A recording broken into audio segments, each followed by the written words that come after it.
I have to tell you, it is so much fun to be having these conversations with inspiring people. In fact, I highly recommend it, that you just set yourself a little, you don't have to make it a big challenge of 100 conversations like I do, but maybe you just want to decide that this week you're going to talk to or reach out to one person a day who's inspiring, or maybe it's one person a week, whatever you can do.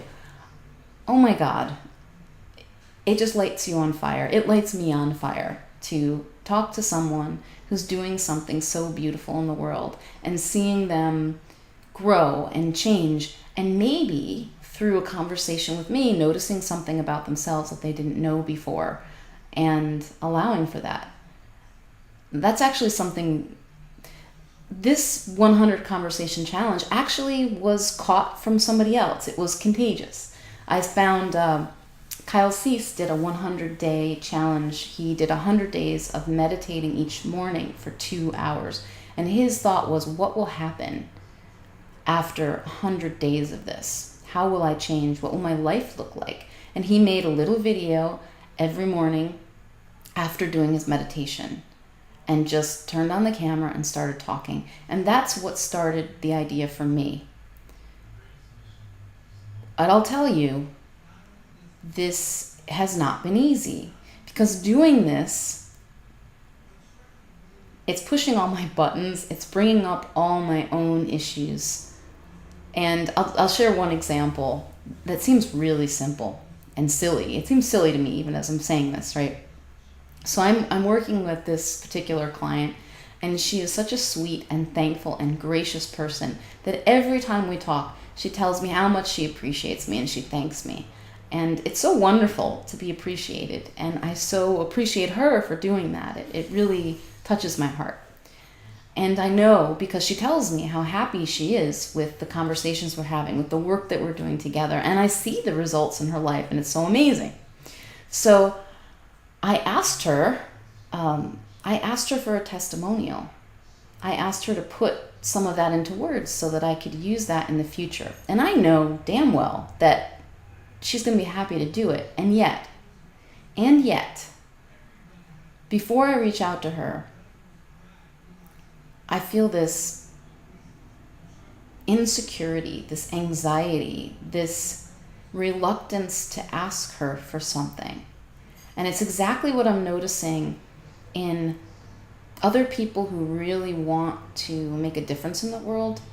A lot of us, I think, we're trained that we're not supposed to think about ourselves, and we're not supposed to ask for help, and we're not supposed to ask for what we want. And it's funny to me that as much as I know this and I can see it so clearly in other people, there it is again, coming up in me in a circumstance that seems so silly because of all the people I could ask. She's certainly one who would be thrilled to help me. And isn't that the funniest thing? There's this balance between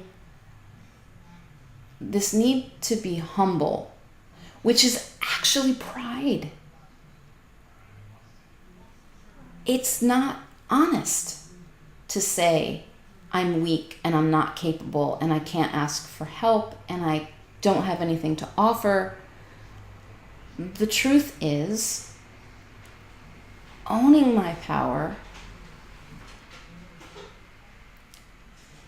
and really stepping into the greatness of who I am. For you, stepping into the greatness of who you are. It's being able to ask for help. It's asking for what you want. It's letting people see how awesome you are and not being afraid to share that.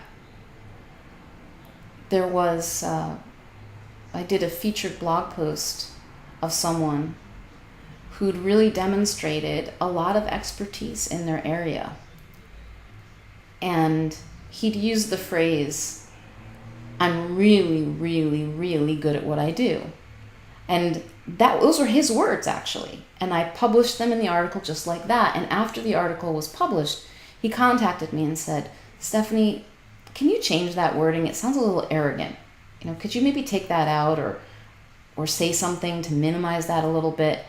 And I thought to myself, well, why can't he say that he's really, really, really good at what he does? Why aren't we allowed to do that? And I remember going back in my high school days and my elementary school days, even more so, right? You learn that right away. I learned it.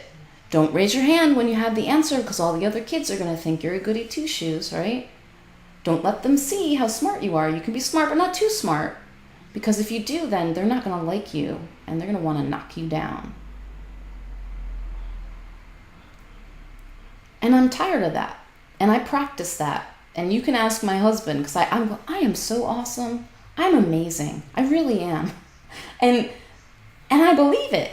And then on the other side, sometimes there are those moments like, oh, I can't ask for a testimonial. Like, oh, it's too much of a burden and I don't deserve it. I don't deserve to ask for what I want.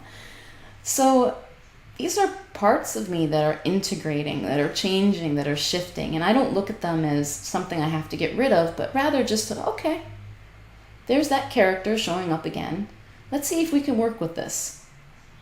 And so maybe there's something for you today. Like, what is it today that you could, what could you acknowledge today about yourself, about something you're good at, something about yourself that you want to crow about, something you want to show the world? What would that be, and how could you do that? I want to know, and I want to encourage you to do it, because when you do it, and when you do it from your heart, and it's really standing in your power, it doesn't come across as arrogant. It comes across as true.